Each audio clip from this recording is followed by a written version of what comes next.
I don't want to talk about it. I don't want to talk about it either. But I think we got to talk about it. We have to talk about it. It's the elephant in the room. It's the biggest psyop to happen in like a while. It's the submersible in the room, in the water, if you will. The submersible in the water. It's a lot smaller than it was when it was on land, let me tell you. That's been Jesus Christ. That's been the discourse this past week. And by the time this episode comes out on Wednesday, June, whatever. Yeah. It's gonna. People are gonna forget about it by then. Memory. We're gonna have moved on. It's not even gonna matter at that point. But like, that's been the main thing this week that people have been talking about online. The submersible that went missing. That of course now we know imploded with a bunch of billionaires, rich people underwater going to see the Titanic. The discourse has been so annoying. That's why I don't want to talk about it. Like, people are so annoying with everything they've had to say about this. There's just been like so many people moral grandstanding about all of it too. Like, really, you guys think the memes are funny? Because one, that the first thing that I heard to find out about this whole like situation was I was just scrolling through TikTok and I had seen a bunch of posts that were like the Titanic after 100 years adding 5 more bodies. Yeah. And I'm like, what? What the fuck is going on? And that's how I was already introduced to it. So then once I read it, I was like, oh damn, that's kind of sad. But bro, the memes just kept coming. Yeah, like, I know. They just kept coming and they got more and more creative and they got more funny and they got me. Like, it's goofy. It's a goofy situation. You can't tell me it's not. Well, it's like, of course it's tragic. You never want people to die. Yeah. Right. But I think, so my take is like a couple of things. First of all, like, yeah, people are going to meme about it. It's how we cope with things nowadays. That's just, it's going to happen. I don't think you should morally grandstand. I don't think you should impugn people because of it. Like, it's going to happen. And it's funny sometimes. Like, some of them have been really funny. Sometimes situations just call for it. The other take I had, and I saw, some people were complaining that people on the left specifically were being a bit too bloodthirsty about like celebrating the death of these people. Yeah. Obviously, you don't want to celebrate death, right? Never, like, you don't want to do it. Yeah. Optically and morally, it's not a good thing. Don't celebrate people's death. But I think you should not really be surprised when people have no fucks to give about billionaires dying on an ocean mission that was so obviously prone to failure. I could have told you it was a bad idea to get onto that ship. It was controlled by a fucking Logitech Skull Candy controller, like Xbox 360 controller. Come on. Like, what do we? Of course it's gonna go wrong. This thing was not built to go that deep into the ocean. They did it, and like, of course, obviously. Experts were saying it was wrong. Certifying bodies, they didn't seek certification. They didn't seek regulation. They say they actively obfuscated making it safer. Just like as a company, as policy. And I'm pretty sure it was called a submersible because it wasn't approved to go to depths beyond what a submarine can do. That's why it didn't earn the name submarine. I have no idea. I don't know. Dude, I could have told you this was a bad idea. Anybody that has any critical thinking skills could have told you it was a bad idea. So you'll have to excuse, the vast majority of the United States population when they just can't find the will to care about people going missing on a journey that cost them $250,000 a piece. Yeah. And like, what are you supposed to do? It's just like kind of funny, you know what I mean? Like, it's the Titanic, like, it's just kind of funny. Well, like, it's an absurd situation, you know what I mean? And the only take that actually like really matters when it comes to the situation is the fact that these 5 billionaires absolutely hijacked the news cycle, took everything over. This is all anyone could talk about the whole entire fucking week. Right. But I think last week or the week before, 500 immigrants were in a boat that capsized and nobody went to rescue them. Yeah, no, the hypocrisy is crazy. Yeah. Right. It's bonkers. Like, millions and millions and millions and millions of dollars were spent to go and fucking find these people. When it's also crazy when it came out that the Navy knew about it and we still spent money on it, which is just because we didn't want to reveal that we had the technology to hear that. So easily. I understand that too. And then it was funny because then it turned into, it was a psyop. What are they trying to distract you from? They're trying to distract you from Hunter Biden and his plea deal. Oh my God. Psyop just means anything nowadays. Yeah. Like, psyop can literally just mean an event that happened coincidentally at the same time as something else. Yeah. Like the other psyop that happened on Saturday. Oh my God. That we'll talk about later. Yeah. The discourse has been infuriating. I've hated every little bit of it.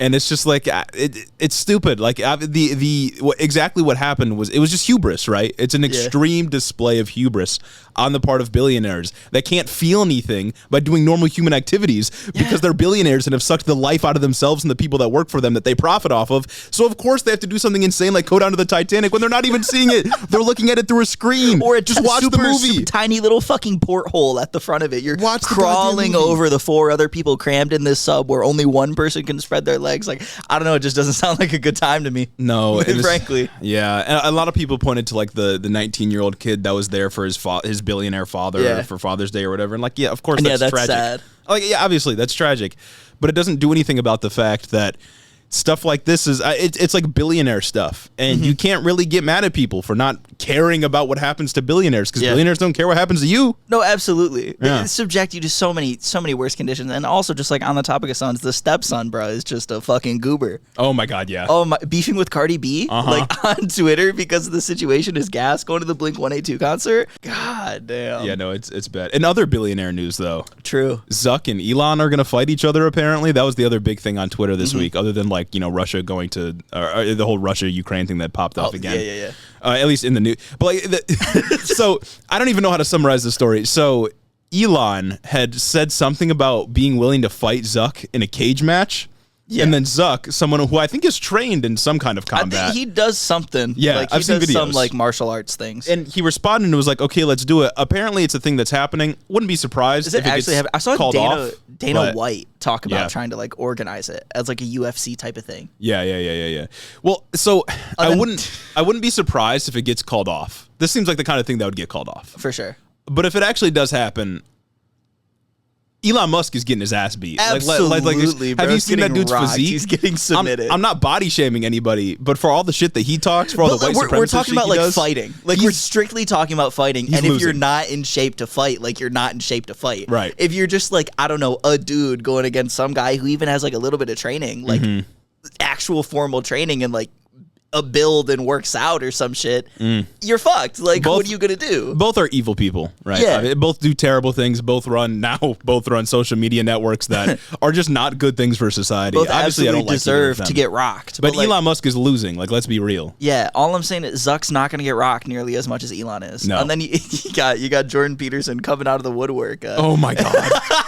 I don't understand, dude. He's got such an obsession with everything that Elon Musk tweets. Like, Jordan Peterson is an Elon Musk reply guy. Oh my god, bro. Plain and simple. Zip his pants up after you're done, dog. Holy moly. After Jordan Peterson replies to one of Elon's, he sit there. Elon's such an intelligent guy. You gotta recover from it. I love Elon Musk. He's gotta let it sit on his stomach before he wipes it off. And even just like the open Nazi posting that Jordan Peterson is doing now, it's all nuts. He's crazy. So good. But he gets on and Elon's posting about the fight, and he goes, "You should do it naked." Oiled. He said oiled too. Naked, oiled up too, with like the smiley face that he's been dropping on other posts. Like, somebody needs to check on him. Like you don't have to, you don't have to be mentally ill to want to see like, two dudes oiled up naked. Like, if that's what you want to do, hey, bro, I'm not quite. But when you're Jordan Peterson and posting that on Twitter, after like I don't know, railing against it and being super anti-LGBTQ, it's a little just like. And he's also Joker posting a lot. You've seen the Joker memes, of course, with all the different types of Jokers. There's the lady Joker. They're insane.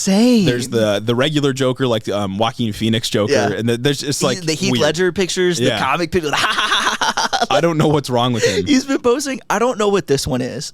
Fuck, it's probably a dog whistle. Yeah. If I'm to give my best guess, but it looks like the Hydra logo, but like with some other shit on it, like a regular squid. Or I don't know what the fuck it is. Yeah. I'll admit my ignorance here. You know what? I can. Well, and then in that same tweet, he was like Jewish types or something. Like, what does that mean? Yeah, last week he tweeted something like, "Oh, you Jewish types are always like this," and then dropped the Hydra symbol. like, hold on a second. Now this is your Nazi posting. Jordan Peterson, he's gone off the deep end. Yeah, I don't know what's going on. Someone needs to check in on him. I fucking saw him post something earlier today. It was like that same Hydra logo again, but like with like a picture that looks like the picture that he posted with the Hydra picture looked like something that a kid that is trying to be depicted as disturbed in a movie would draw. Yeah. Like a serial killer kid would draw in like a movie, and the school psychologist is like, "Whoa, we need to call your parents. This is serious." Like that's what he's doing. But when it's a middle-aged white man, no one bats an eye. That's all. Nobody cares. I'm saying this, bro. Nobody cares about white men. Yeah, Nobody cares about white men. And that's why someone needs to check on Jordan. If there's one thing we could learn from this week, it's just no one cares about white guys anymore. God damn, bro. Him and Andrew Tate too. It's cold opens are just becoming Twitter fucking roundups. Like, have you seen this week on Twitter? Andrew Tate has been posting. No, I didn't. Oh my God. It's so melodramatic. He posted something, I think it was last night, about like, Dad, it's like the style that he posts in is like he'll drop a line, space, lines. It's like a screenplay, kind of like he's making fanfics about himself, kind of like what Nick Adam does, but not nearly as funny. Okay, because it's Andrew Tate. He said something like, "Dad, when I was a child, I asked my father if he could beat Bruce Lee in a fight, and he said, yeah, he's small. I'd snap his back. One, no, the fuck you wouldn't. For the same reason why Zuck would, I absolutely demolish Elon, right?" And then he said, I said, but Bruce Lee, he's like a fighter. And then he said, his dad said, quiet, and fucking yelled at him and then sipped his whiskey more and started talking some shit about weak men. And I'm like, brother, you're just posting about a situation where your father was being a bad dad and like borderline abusive and pushing that as strength, which is something that his type does all the time. Yeah, that's what he does, right? Oh my God, it's nuts. It's and then he posted some other shit earlier today. It was like an anti-affirmation. He got on there like, if you're a loser and you happen to fall into wealth, you're still a fucking nobody little bitch loser. Wow. Yeah, and then he started going, it's just, again, in that same style of really melodramatic tweet where he's going off like wealthy people who never like struggled or anything like that, like they're still losers. Like no matter what, you're always going to be a fucking loser unless you're struggling, you're a strong man. Like me who's struggling because the Matrix is after me. He's really doing the old money, new money distinction. He's like, I'm new money and I earned it, guys. I fought for it. I really tried. He's going off the rails too, and then I don't understand how people in the fucking replies are like it feels like way more unacceptable than the regular like alpha male type of toxic masculinity. You know what I mean? Maybe we're just witnessing like a psychic breakdown of all of these personalities right now. They gotta be. Maybe we've reached a point like temporally, or like something's going on with like the cosmos or something. Yeah, and we just their minds are just broken. It's like I don't know what's going on. They stared too deep in the post that the post started staring back at them. You know what I mean? Yeah, they've just lost themselves. I am the abyss. Post, the destroyer of my own psyche. That's they've lost themselves in the Twitter. It's over. It's Jover. It's Jover.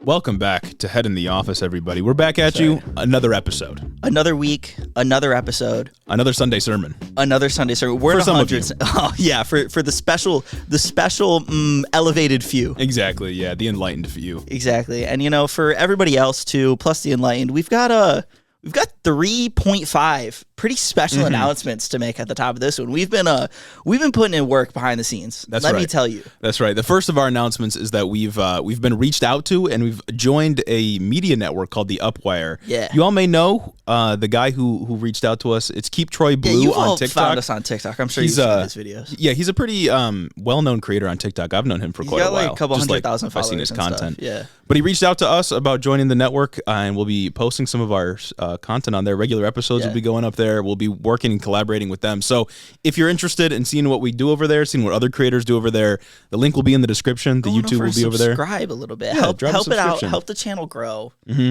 Help grow the movement. Really. It's one way that Head in the Office is growing. We're being reached out to. We're joining people. We're collaborating with people. It's exciting. Exactly. You know exactly what's going on. But what is also going on is we won't be really changing anything. It's really just in case you were worried.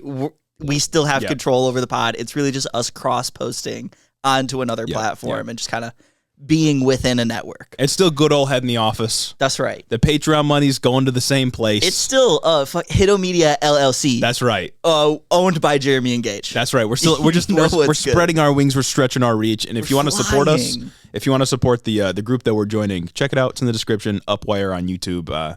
We hope you like it. That's right. And the next special announcement. That's right. Some of y'all have been hitting us up in the comments like, oh my God, guys, the episode with Mikhail was pretty cool. Like, when are you going to have your next guest on? What I got to answer? It's coming up next week. We're going to have a special guest. Not going to review who just yet, but of course our patrons get early access to it. You already know. Patrons will get access on Sundays. Everybody else, you're going to know before in a week's time. Everybody else, but we'll be talking specifically about the labor movement in the U.S. and stuff that's going on right now. So pretty fun. It'll be a really good time. I think we'll have some interesting things to talk about. Looking forward to it. A little interview on top of the regular show. That's right. That's fun. And then the final announcement, you want to take it away? That's 2 announcements. And if you were listening, we got 3. Exactly. 3.5. Come on.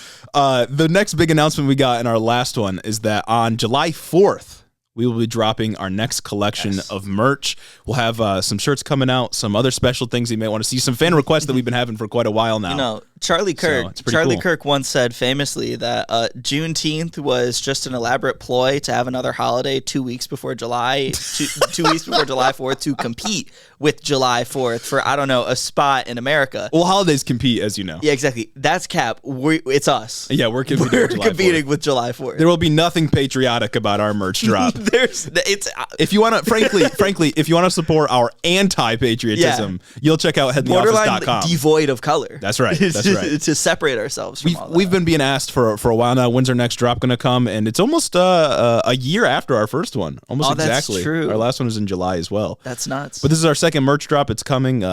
Get in there while supplies last. Type of summer type of drop. Summer drop, yeah. And then for the little 0.5 extra announcement stat tagged on top of that. As you all should know, really, because you've all been good listeners and checked out the Patreon. Even if you can't support, you've just checked and looked, right? Yeah, you have. Drove traffic to the site, surely. Yeah. I would hope, right? We've got 4 tiers, and the highest tier, the angel investor, right? 8 loyal angel investors have been in that tier for a while now. Yeah, showing just going the extra mile, right? Giving their tithe as a good sermon enjoyer should. That's right. We're going to be sending them free shirts. That's right. You're going to get a little something free. We'll reach out to you about details specifically once we have it ready. But that's something to look forward to. We really appreciate you all that are in the Angel Investor tier for really going the extra mile to support the show. It's been incredible. For being our angel investors, for helping me keep the lights on. Never would I have thought that people would want to give that amount of money to us every single month. I'm saying just to keep the lights on, keep the stew on, and keep the pod growing. But you're gonna get something special from us as a way for us to say thanks to you for the support. Basically, it's your dividends for investing in the company. Yeah, the company, because we're a company now. So you'll get that is true. You'll get a little piece of the merch drop just for you. I hope you guys are looking forward to the merch. Photos will drop of that pretty soon, and we'll get the information out there. And you know what? You guys can get the shirts and the other things you've been really looking forward to. Exactly. Yeah, we're excited for it. Maybe there's some other things tacked on. Maybe some shirts. Maybe some beep. Maybe some beep. Exactly. You know what I'm saying? It's all cooking. You know what I'm saying? It's all cooking. It's been cooking for a while. Let me tell you. Back to our regular list of things that we shout out. Of course, if you want early access to all of this stuff, Patreon. Got to become a patron. Support the show. You can also check us out on YouTube, TikTok. It's all going to be down in the description, as it always is. And I'd be remiss if we didn't go through our Apple reviews, of which we've only got one review. Yeah, singular. Really. If you want to support the show, you can review us on Apple. Leave 5 stars. We'll read it on the show. As always, we got one today from Meggie 1.0, Absolute Perfection. Meggie says, longtime listener and first-time Apple reviewer here. Found you guys on TikTok about 1.5 years ago, and I've been hooked ever since. Let's go. This is one of my favorite podcasts to listen to. I find it informative and hilarious. Would definitely recommend this podcast to anyone who is looking to stay up to date with the news cycle without feeling like the world is 0.2 seconds from collapsing. So would I. Keep up the good work, guys. Much love from California. 1.5 years ago. That's crazy. We've almost been going for 2 years. We're coming up on 2 years pretty soon too. Oh my God. We've been busy, guys. Is this episode 103? Yeah, this is episode 103. So 2 years is that next week? I think 2 years would be like mid-July. Oh, mid-July. Yeah, so something like that. Yeah. I don't know how many fucking weeks are in a year. Nobody knows really. Lazy leftist over here didn't do any of my research for this episode. Come on, Maggie. Thank you for the review. We appreciate it. If you want your review read, you know where to go. Thank you for really being the diamond in the rough this week and being the only soldier out here. You're brave. You're really brave. You are. We got a lot to cover this episode, but the first thing we got to talk about, the first thing we got to do really is reestablish our position as the #1 geopolitical podcast. We've kind of been straying away from it. In the recent months, nothing really has ever gone on in the world. The world's a small place. Really, only news has been happening in America, but finally some news has happened somewhere else that we can actually talk about. Yeah, other than what we've covered on whatever last episode we covered, a geopolitical news story, that was the last time something happened elsewhere in the world. Basically, but this is actually the first time something big has happened somewhere else in the world. Exactly. So you all probably can predict what we're talking about. It's pretty big the last couple of days. Of course, this is a developing news story. Yeah. In fact, it developed yesterday. There was a crazy change in what happened. It fucking developed and then it stopped real quick. I don't know what's going on. It's bizarre, but you all can probably predict. We're talking about news out of Russia. It's concerning what was potentially a brewing civil war, but now isn't, kind of. What was kind of like an insurrection or a coup. Yeah, what might have been. What could have been, if you will. Oh my God, what could have been. See, so yesterday. Think about that all the time. I sit down to write people ask about our process, right? I sit down to write the show notes and figure out like what at least I want to contribute to the show on Sunday, usually like Saturday mornings. I'll start thinking about it. I'll look up news stories, write some stuff down just to get bullet points so we can, guide us through the show. We know what's going on. And I did just that for this issue.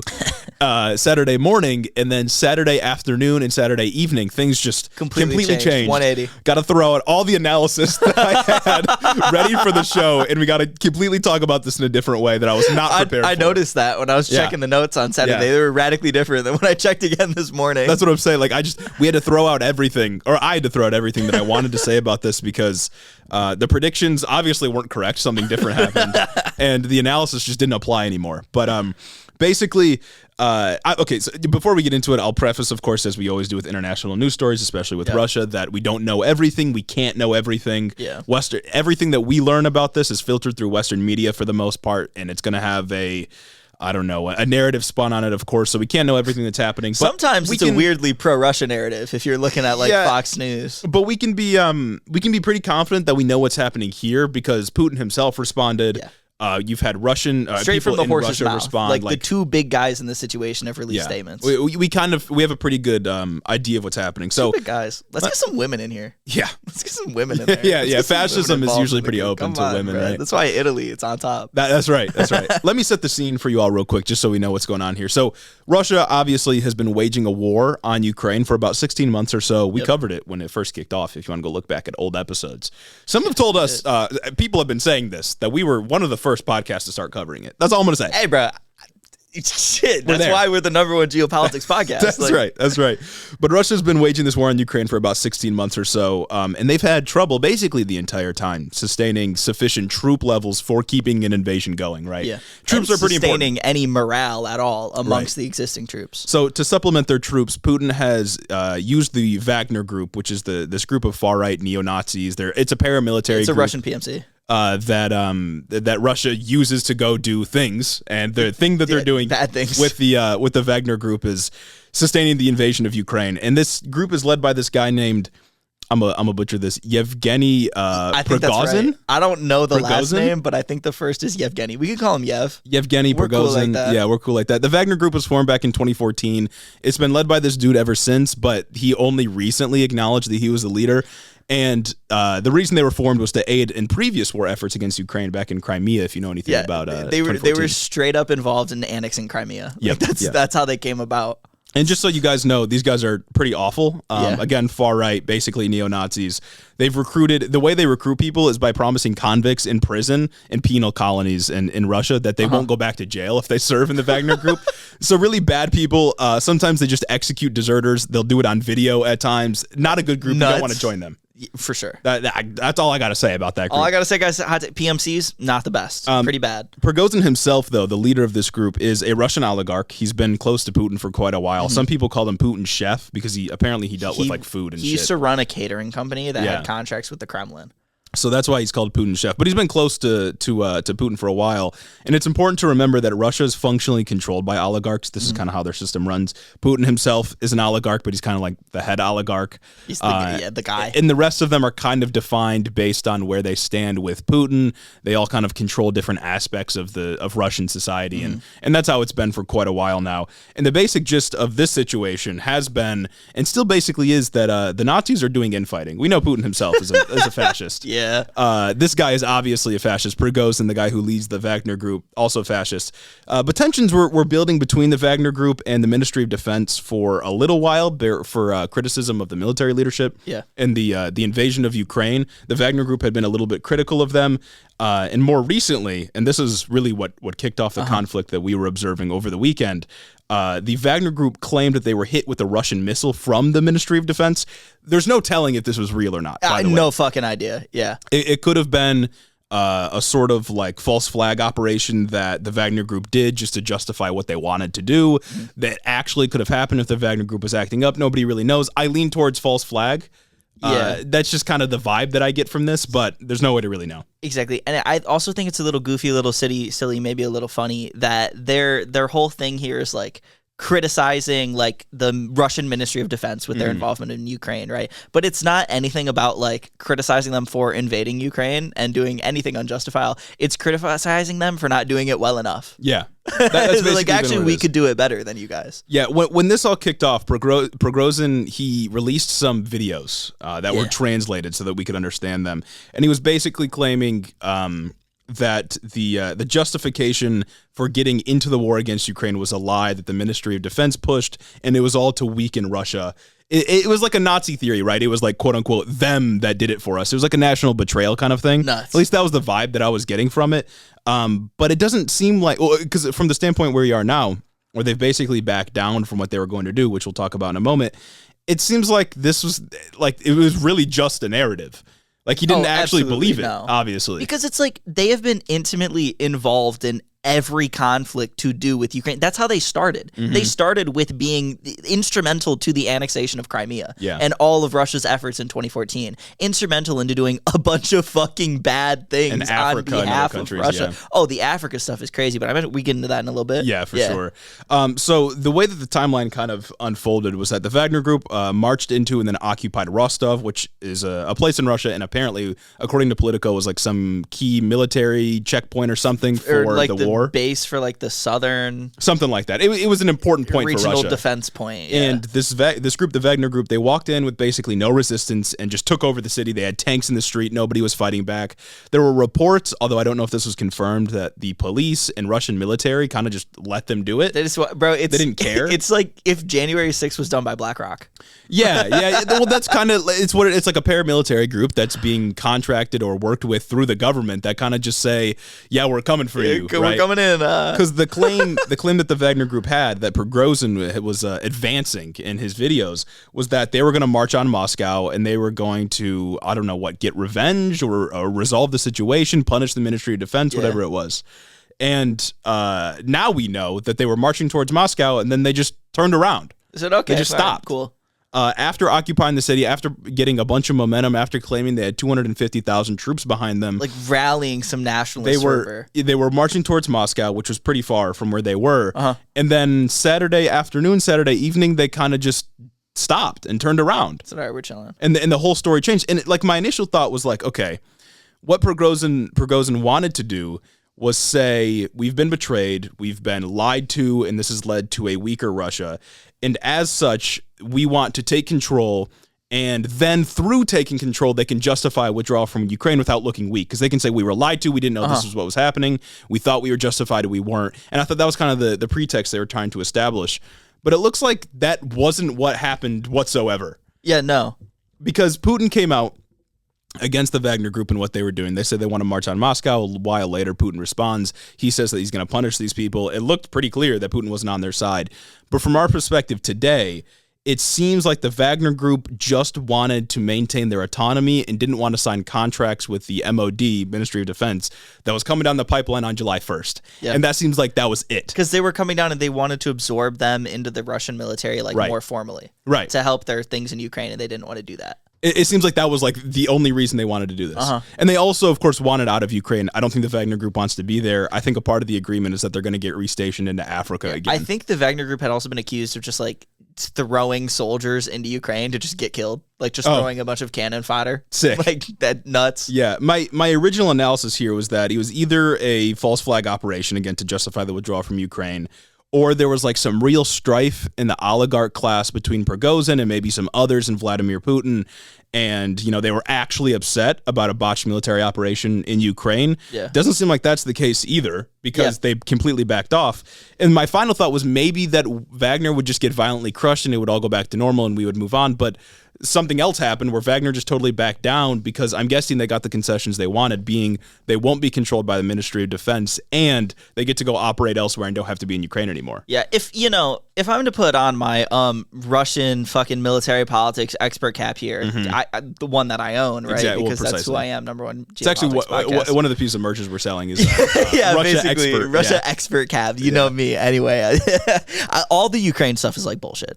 Really, it's just like any of the sentiments that they were saying about like, oh, the Ukraine war, this is such a failure, it's so weak, it makes us look so weak. That's all bullshit. I don't think that they care anything about any of that. I genuinely think it's just they don't want to be absorbed in the military, because because maybe they recognize that Russia isn't doing well in Ukraine, yeah. and they want to focus on their efforts in Africa, like the Central African Republic, where they are training dictators, they are upholding dictator rule, they're smuggling billions of dollars of gold out, because I think Political found out that there has been every week there are like 2 Russian cargo shipments that leave with a bunch of fucking gold. Like Wagner Group has promised natural resources in exchange for defending certain areas of Africa for other military dictators, and they're doing horrible shit in Africa. And they can also just indiscriminately kill African people, which is something that they've been accused of doing. Yeah, right. They've been accused of just like enforcing something in a mining town with just rape and murder. Yeah. And like formal charges have been brought against them for war crimes in Ukraine and shit like that. And I think they just want to get out of that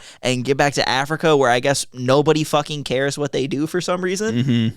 And just make more money. I mean, it's mercenaries doing mercenary things, exactly. Basically, because like, what benefit does it have for the Wagner Group to stay in Ukraine, a war that's being lost, where I'm sure they're not being paid nearly as much as they are, to go to Africa, where they are the fucking dominant military people doing whatever the fuck that they want, making billions of dollars in illicit money. Right. Well, and see, it threw me for a loop, because he was drumming up all this nationalist fervor. He was doing like a Germany post World War I kind of thing. Yeah. Where he was saying, we lost this war, or we are losing this war because we were betrayed by some group, by some, I don't know, a covert organization within our own government. Global cabal, maybe. It was the bureaucrats that defied us. Yeah, the cabal that defied. I thought that's what it was going to be, and they were going to just become more fascist. Prigozhin was going to get some kind of, I don't know, successful coup off. Maybe Putin would get ousted. Maybe he wouldn't.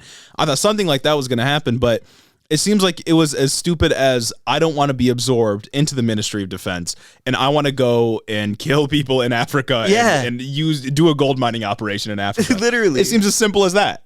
Which, like, we couldn't have known, of course, but it's like, it's so anticlimactic, and I have to feel as though, he says we have 25,000 people behind us that are ready to do this. I have to feel like some of those guys probably feel betrayed, right? Like, they probably believed him. Like, yeah, we're going to march on Moscow. Putin's been screwing us over. We're going to make something happen here. Yeah. And this guy just seems like he wants to go hang out in Africa and not have any ties to the Russian government, or no serious ties, at least. I just like, even operating on the assumption that he is genuine in the nationalist ideas that he's pushing. He is genuine is his response about Ukraine, and he really feels betrayed by the Russian government and the people who pretend to control it. Yeah. That the discourse behind the whole coup thing was kind of insane, because you had a bunch of people coming out and being like, oh yeah, this is like a good thing. Like, it's a good thing that they're getting Putin out of power. And it's like, even if you're operating on him being genuine in all of his beliefs, do you really want to exchange, like, I don't know, a dictator for a more explicit military dictator who we know just does explicitly bad things all the fucking time? Yeah. Like, no outcome is good. The only angle where it would be good is, like, I guess they pull out of Ukraine. Yeah. But then you just have a harsher dictatorship. Well, and that's the thing, is like, this outcome is like, fine. I get, like, obviously, so Russia's going to be weakened in Ukraine now, because this makes Putin look incredibly weak. Oh yeah, they're pulling out of thousands of troops, and it's troops pulling out of Ukraine, and that's obviously not going to help Russia's cause. But then it's just like a mercenary group that's in Africa more prominently now. That's not a good thing either. But it's just like the whole thing that I'm getting at is, like, I just don't understand why. Like, it's like liberals on the timeline were rallying behind a PMC. Yeah. What the fuck are you doing? I think so. I was happy to see it, in part because it's like infighting among fascists, right? Word, like, that's always dope. a good thing. Yeah. But if Prigozhin was to take power, I don't know that things would improve. I would hope maybe it'd be more isolationist and they wouldn't I saw want to engage in war, but I don't know. I saw people on the timeline unironically engaging in, like, yeah, do you think Prigozhin would, if Prigozhin were to take power, do you think he would have like a democratic election, or do you think he would just be in power? No. Like, do you think Prigozhin's going to pass Medicare for all?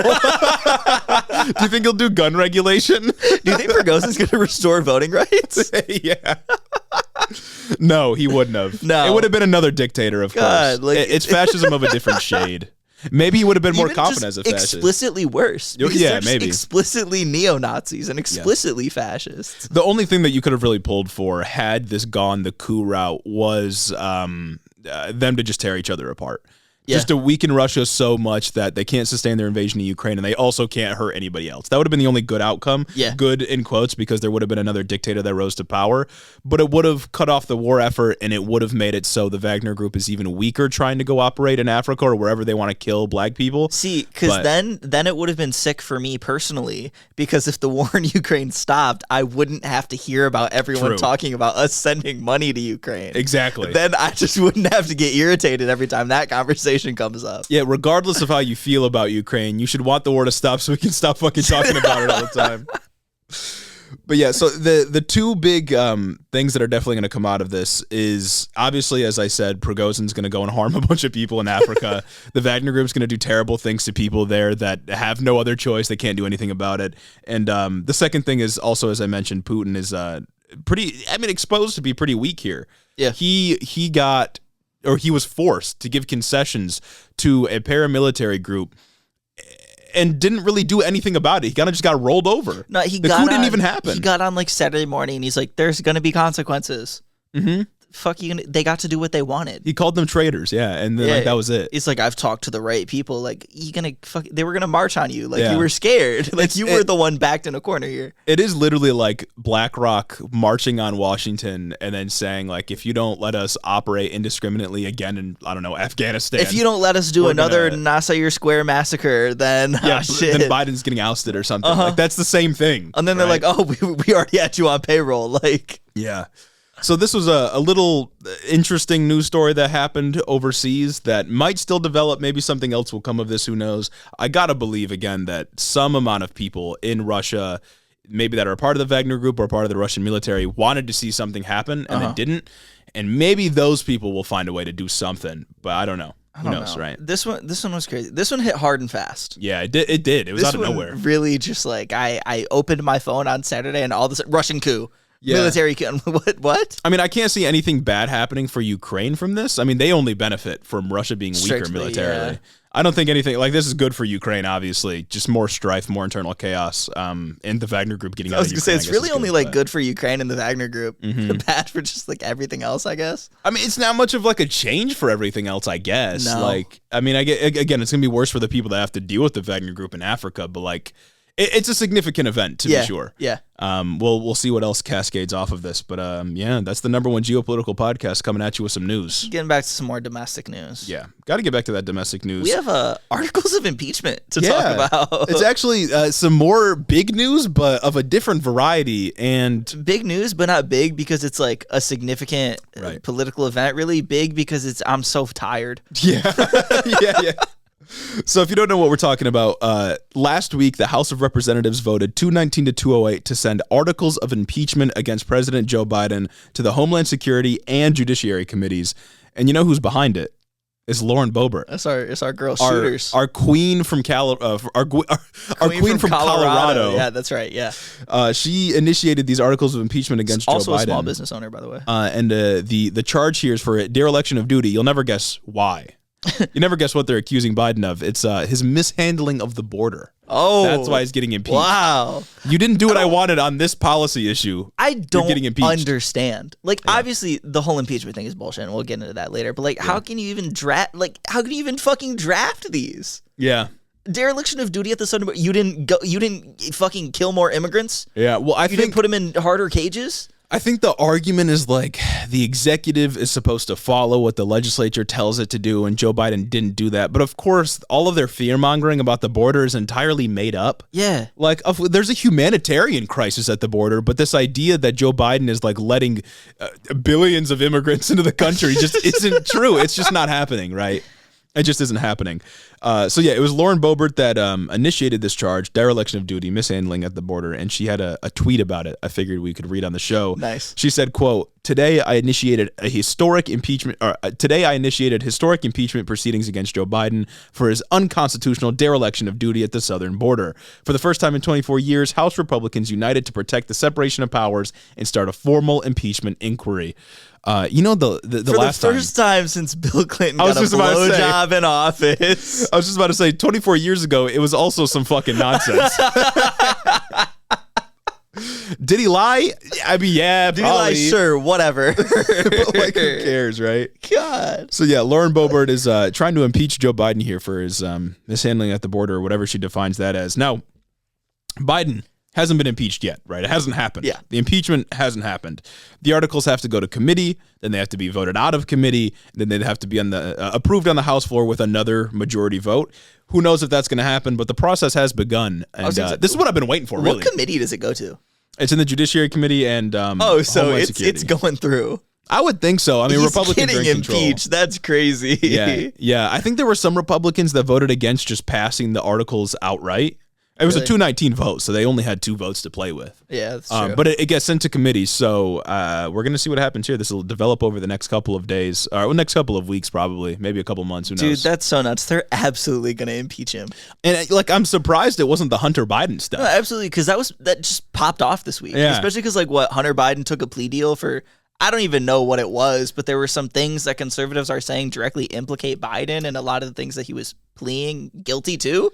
I think he pled guilty. He took a plea deal from a Trump-appointed prosecutor, by the way, that got appointed to the case during the Trump administration. Oh, okay. He pled guilty to something with taxes. He did something wrong with taxes. Didn't he also plead guilty to lying about drug use while buying a gun? Which is that's kind of how the system. That's what you want. I was going to say, somebody who tweeted about it probably did the same thing. Either that, or it's the only thing that he did was say, I didn't take drugs on the form before buying the gun. Yeah, and it's that's all you got to do. You want it to be easier, right? You don't even want the form. You can just say you didn't. Yeah. He's an American. He has a Second Amendment right. No, I don't have a podcast. Yeah, but that popped off with Hunter Biden this week, and then Biden was impeached not over that, but over the border stuff. It's they got no message discipline. Where'd it go? It's so unserious. Yeah. So they've been railing the Hunter Biden things, and they just drop it to go back to the border. They don't know what they're doing, frankly. Yeah, exactly. Put me in the House Judiciary Committee. Where's the message consistency? Put me in the fucking top ranks of the GOP. I'm putting you on. I'm staying here. I'm staying on message. I'm staying on point. Do average Americans really take the whole immigration crisis Republican line of attack seriously anymore? I don't know if people actually care about this. I don't think people take impeachment seriously anymore. Well, that's the other thing. Especially after the Trump impeachments, because while Trump actually did crimes and actually should have been impeached for literal, quid pro quo things with Ukraine, I think that already put the foot in the door for most Americans to stop taking impeachment seriously, because it's not one of those things that's a big deal. Mm-hmm. It's a big deal because it's the law. Right. You know what I mean? But most people aren't fucking nerds. So it's not that crazy of a thing. And there were so many Trump supporters at the time. It was too complicated for the average person to understand. It wasn't easily messageable. Right. And then the second impeachment, I can't even fucking remember what that was. January 6th, right? Yeah. I think most people thought that was bullshit anyway. Right. Well, that was super politicized. Right? Exactly. And so, I guess that's the kind of thing that we can expect from impeachment from now on, right? Is Republican presidents will commit literal crimes. And they'll get impeached for them. It might be complicated. It might be easy to understand. Who knows? And then Republicans will go and impeach Democrats for impeaching Republicans. That's what we can come to expect from the impeachment process now. It's just it's wholly unserious. Oh yeah, this is a wholly unserious thing. The House this week has been wholly unserious. It reminds me of there was also a vote to censor Adam Schiff. Yeah. You know what he was censored for?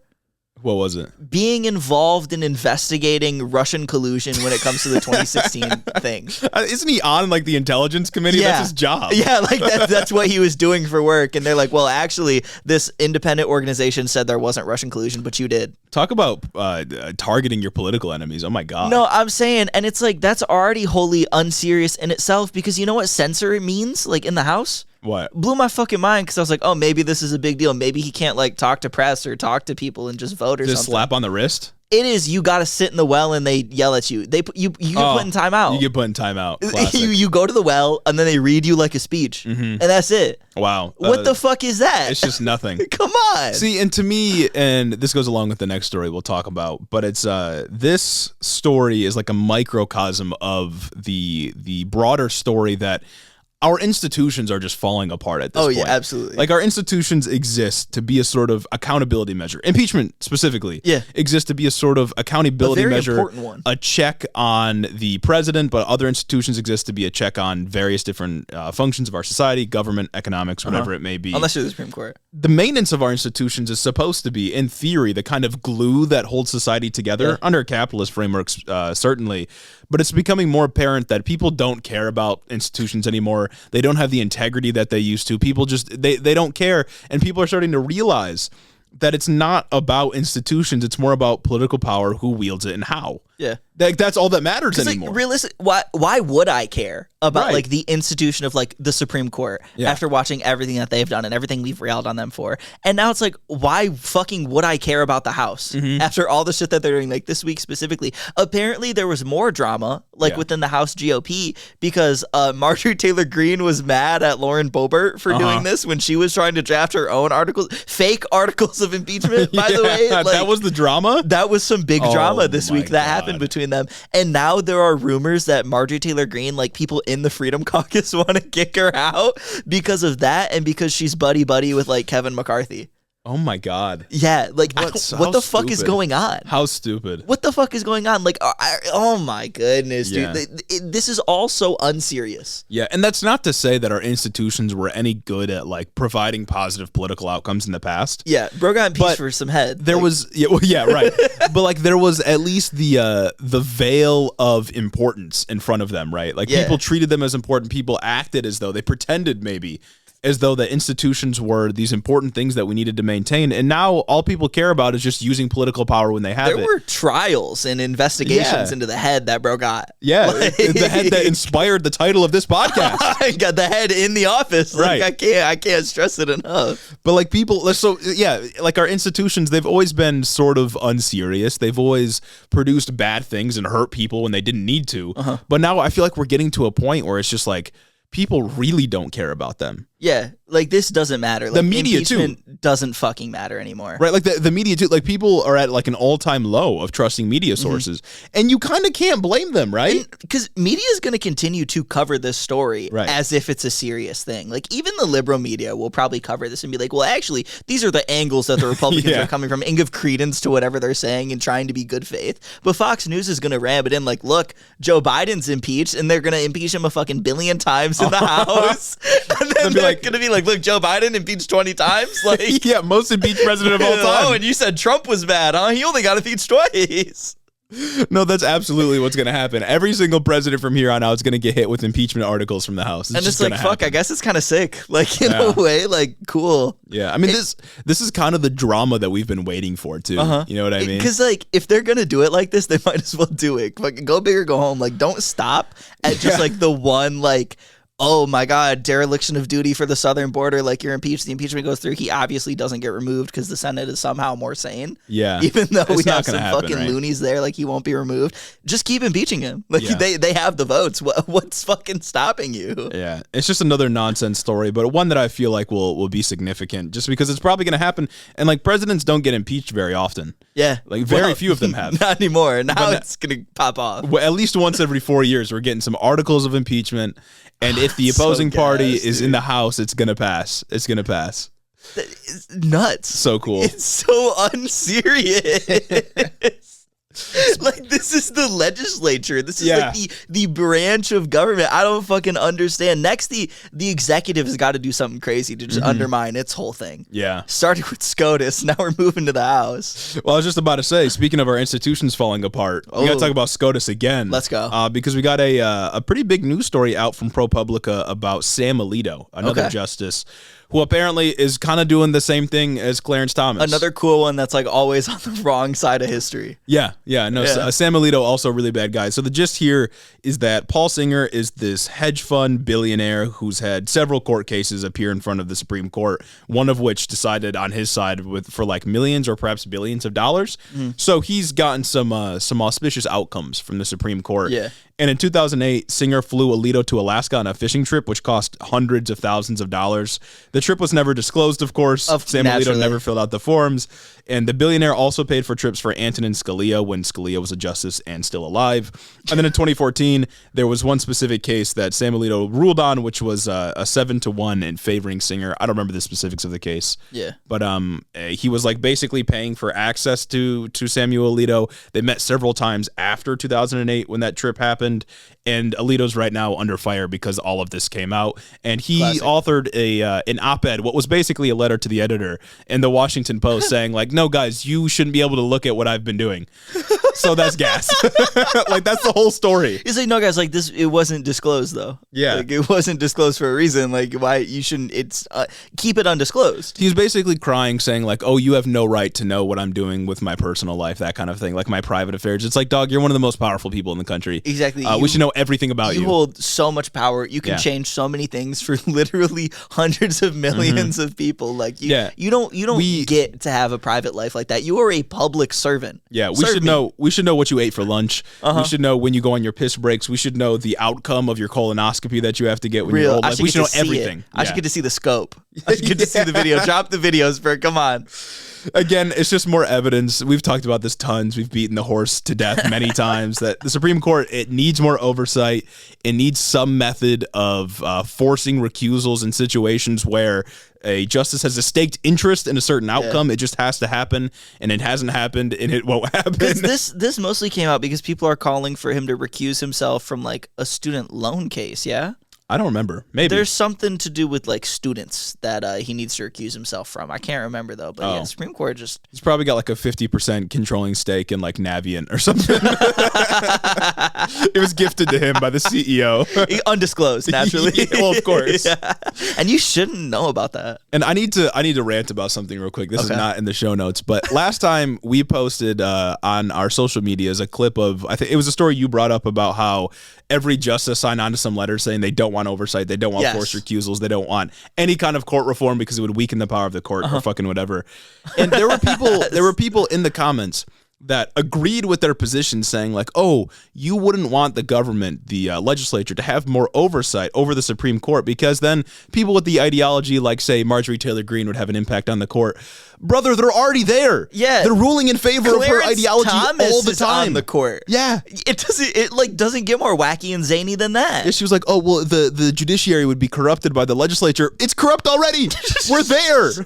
Like, what are you talking about? Like, this is the ideology of a serf. You want to be a peasant with a king ruling over you. The Supreme Court should not be, I don't care if the founders intended this, but the Supreme Court should not be god kings ruling over us that we can just do nothing about and they can do whatever they want. It's also like, oh no, now the legislature can say that a justice has to recuse himself when it comes out that they have a vested interest in the outcome of a decision that's going to form case law and never be appealed. Yeah. Come on. Like, you got the boot in you. Like, it's in you. You ate it. You swallowed it. The Supreme Court makes incredibly important decisions, right? I mean, like Roe v. Wade just being one of them. One year anniversary of the Dobbs v. Jackson decision. Like, they make super important decisions. It is not absurd to think that the Supreme Court justices should be subject to some amount of oversight that we impose onto regular federal judges. And it's like also just like, it's 2023 and you think that the Supreme Court is apolitical? Right. Come on. Yeah, like that. You've been proven wrong throughout history. You've been proven wrong the last 2 years.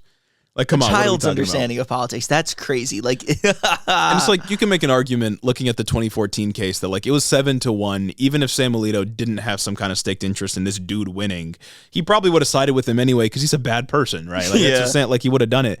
And that's my broader critique is like, yeah, that's because the entire court is dominated by business interests because we don't have any oversight over them. We don't stop them from engaging in this entirely corrupt behavior. And it's also like, how can the justices themselves be apolitical when the way that they're appointed is entirely political? Sure, yeah. Because it's like, yeah, sure, maybe the business interest doesn't have their hands all over the justice themselves, which I don't know. It seems like a new report comes out every week that proves that they do. Yeah. But anyway, I digress. Just say, pretend for a moment. Let's live in a fantasy land where they don't have their hands all over these justices. They have their hands all over the politicians that appoint them. They have their hands all over the president, who then gets to pick who they are, who picks the most conservative fucking person who's done the most conservative fucking fucking rulings ever.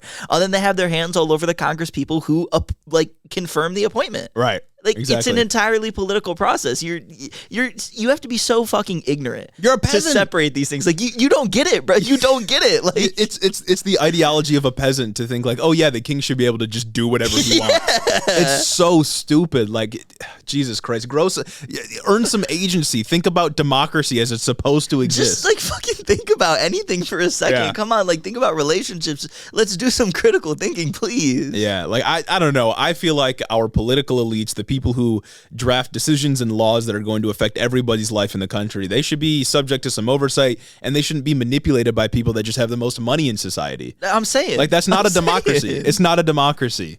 It's just, it's ridiculous. And those people, they piss me off so much. Like, the institution, as we're talking about institutions, they don't exist for themselves. They exist for us. Yeah. To make our lives better. And these people they are public servants. Yeah. Like, when you are a Supreme Court justice, you are one of the 9 most powerful judges in the country. Serve me. Serve me. Yeah. Come on. Yeah. But I mean, shit, while we're on the topic of democracy. Oh. I think we got to move into a very special Beyond Parody. That whimsy sound. And I think that this one is a banger, frankly. When I was looking at news throughout this week, as you do, I didn't think that things would be as Beyond Parody-esque as they were last week when we talked about no more water breaks for construction workers, which people defended in the comments of the clips that we posted of that. People aggressively said that, yeah, these rules are actually really annoying. Brother. They said, have you ever worked on a construction site? I want you to try it. No, I don't want to. I don't want to try it. That's the point. Especially not now in the sweltering heat. I bet you work in the air conditioning. Like, yeah, because it sucks to work construction. You guys should get water. Why are you bringing that up as a point when I'm arguing for more rights for you?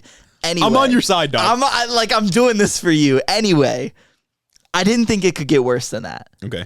And arguably it hasn't, but I think that this next story I'm about to bring up is pretty on par with it. So before we get into it, Citizens United, right? My favorite case. It's a good case. What did it do, Jeremy? Enlighten the listeners. Corporations are people, of course. Corporations are people, and you know what people can do? You know what people have the right to do? Free speech. No. Oh. Keep going. Let's go. Come on. Spend money? No. What do they have like a right to do? Like, it's one of your like rights. It's a democracy. Bear arms. No. It's a democracy. Vote. Yes. Okay. Oh no! Stop! This is dystopia.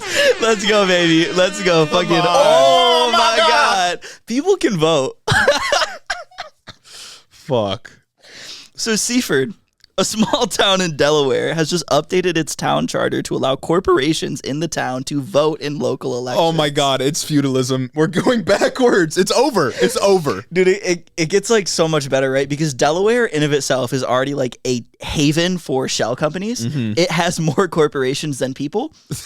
Yeah, okay. And this small town, right? It's okay. Because people, they made sure in their charter to protect against people like voting twice. Because the core principle of democracy, one person, one vote. Of course. So if you live in Seaford and you own a business in Seaford, you can't vote twice. Okay. However, if you live in the town, I don't know, next to Seaford and happen to own a business in Seaford, or really if you live anywhere in the country and own a business in Seaford, you can vote in Seaford's local elections and your own local elections. So that's pretty cool. I would say that more votes equals more democracy. Yeah, it must, right? Because, like, doesn't that just make sense? Like, Jesus Christ. More votes being more democracy? So that's pretty sick. And another thing that's cool is Seaford itself is a town of 7,000 people.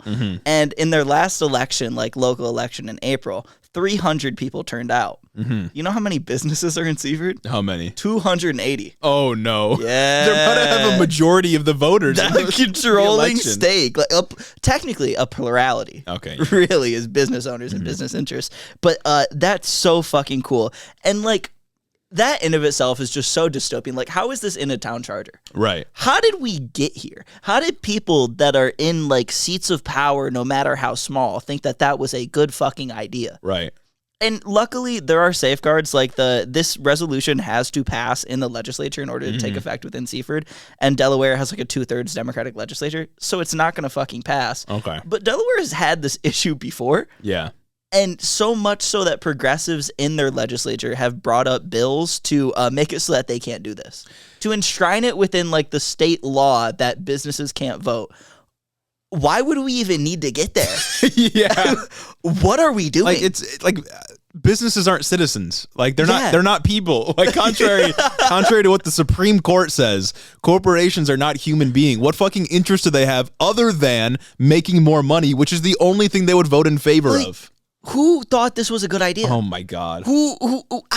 How did we get here? People? It's literally just fucking Milton Friedman, the ghost of Milton Friedman. And it's crazy because I also learned when I was researching this that other towns in Delaware have tried to do this. But if we're getting back on our geopolitical shit. Oh, naturally. This is just like off the cuff, off a whim, a story I read earlier. So some of the details could be fuzzy. Mm-hmm. But I believe in Sydney, Australia, they have a similar thing where corporations can vote and it's actually compulsory.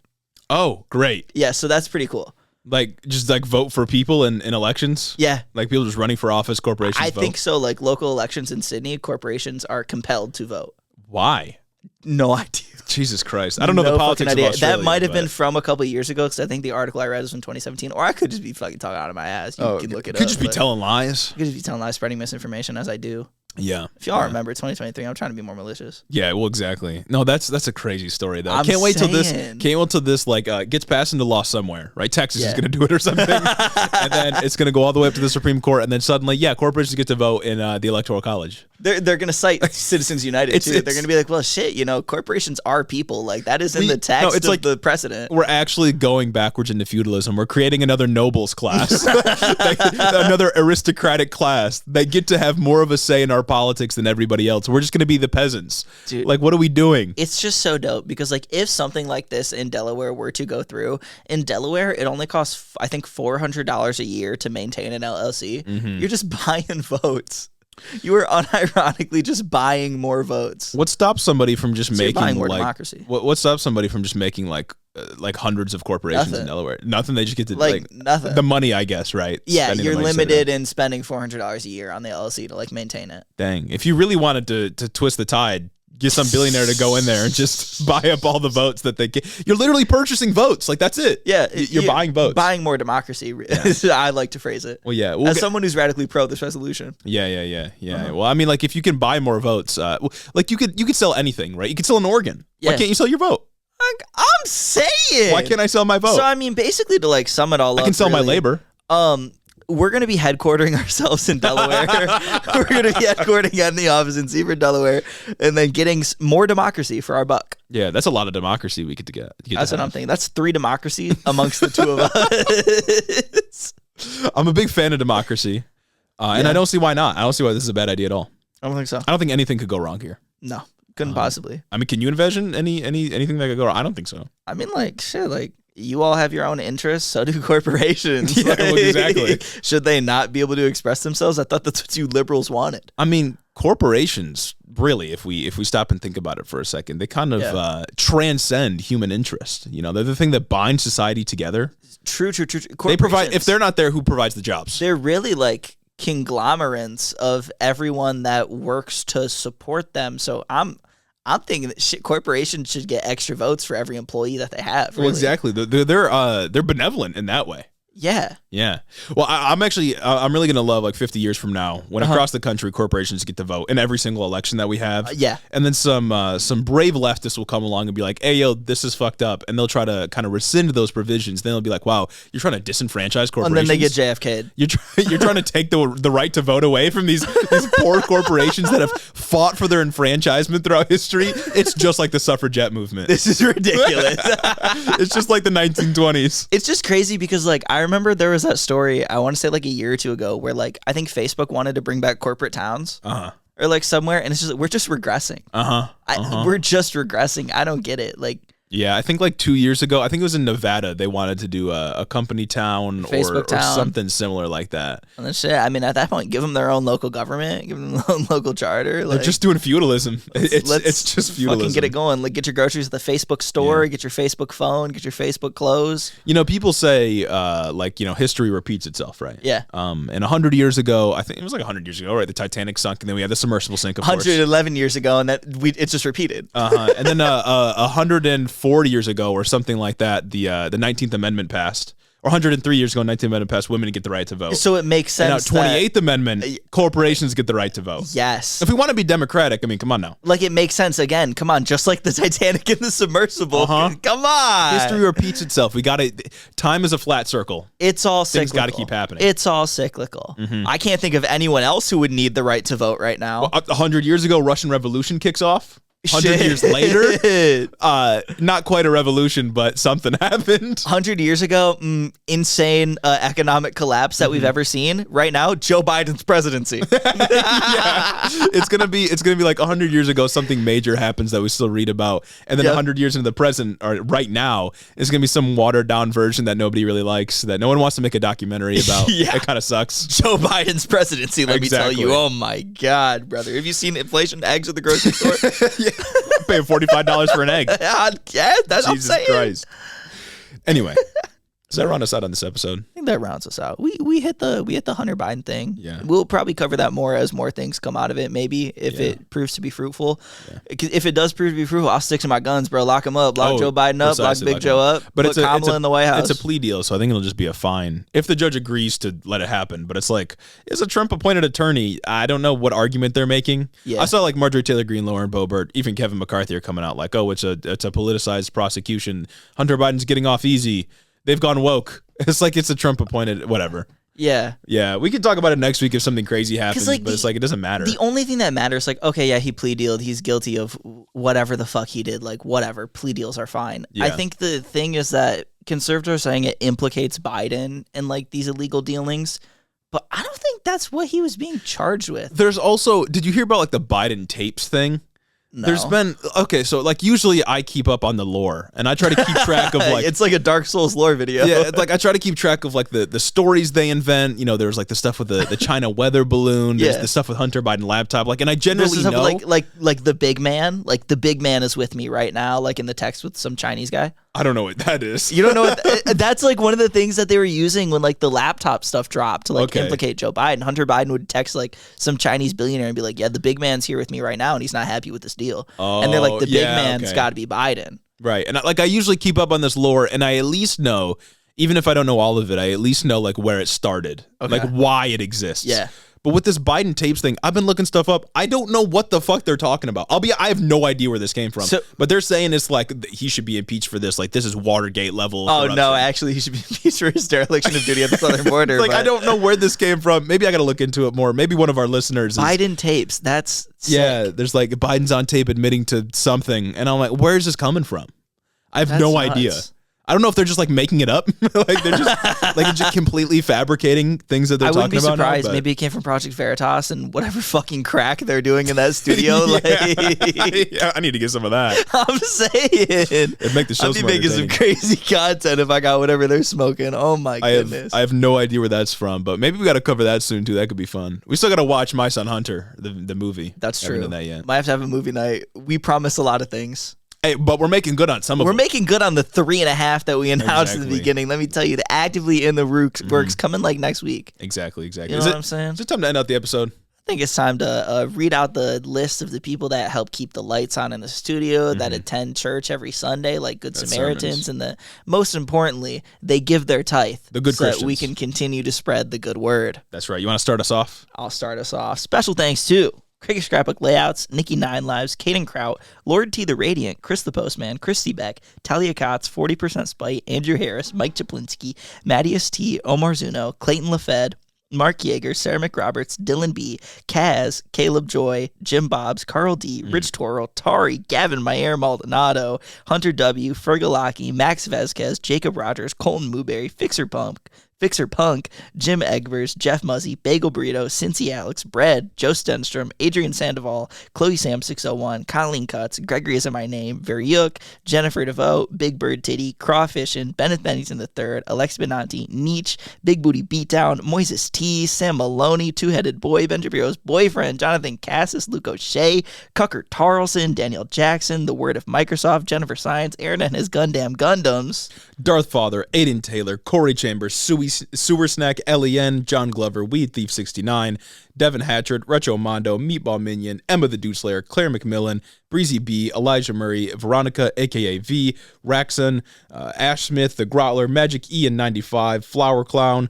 Jasper Angaris, Beetlebugs, Three Crows in a Trench Coat, Lonnie Rogers, Slavic and Sapphic, Casey Lynn Kelly, Snake Eyes, In Hope of Giants, AK Gone, Aquanadon, Zach Lation, Info Russell, Austin Greif, hopefully I got it right that time, Marcus Corbett, Caleb Roper, Dustin Waldron, Taylor Renksock, and my mom. Thank you all for supporting the show on Patreon. If your name is missing, you recently joined the Patreon, let us know. If we said it wrong, you can yell at us. Let us know. I also noticed the glaring lack of LGBTQ news in this episode.